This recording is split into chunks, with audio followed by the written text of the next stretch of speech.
Teacher గురించి ఇంటికి వచ్చి ఒక కంప్లైంట్ ఇస్తే పేలిపోవాలి వెంటనే టీచర్ గురించి చెప్పొద్దని. మీకు నచ్చచ్చు నచ్చకపోవచ్చు. విద్యా వ్యవస్థ బాగుండాలన్నా పిల్లలు బాగా పెరగాలన్నా ఇది ఒక్కటే మార్గం. టీచర్ మీద కంప్లైంట్ చెప్పనివద్దు, అసలు చెప్పొద్దు. నోరు మూసుకొని చదువుకో అంతే. ఎవరో భయంకరంగా కొట్టేసే టీచర్లు ఉంటే వేరే విషయం అండి. అది మనం వెళుతూ సర్లేరా నేను చూస్తానులే చెప్పి మనం వెళ్ళి అడగాలి. వీళ్ళని తీసుకుని వెళ్ళి అడగకూడదు. వీళ్ళ ముందు టీచర్ని నిలబెట్టి మాట్లాడకూడదు. వీళ్ళ జరుగుతున్న భయంకరమైన వ్యవస్థ ఎలా ఉందంటే శుభ్రంగా తల్లో తండ్రో వెళ్ళిపోయి అక్కడికి వెళ్ళిపోయి ప్రిన్సిపాల్ని నిలబెట్టడం. టీచర్ని పిలవండి, కొట్టడానిక డబ్బులు కట్టాం. ఇలా మా నాన్న మా అమ్మ మాట్లాడకపోవడం వల్ల ఇవాళ ఇన్ని వేల మంది ముందు నేను మాట్లాడగలుగుతున్నాను. నమస్కారం మీకు అందరికీ నమస్కారం.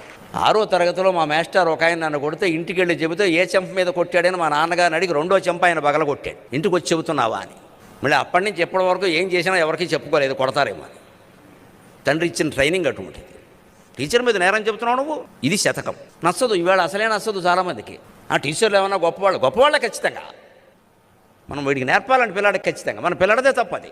ఆచార్యునికి ఎదిరింపకు, టీచర్కి ఎదురు చెప్పద్దు.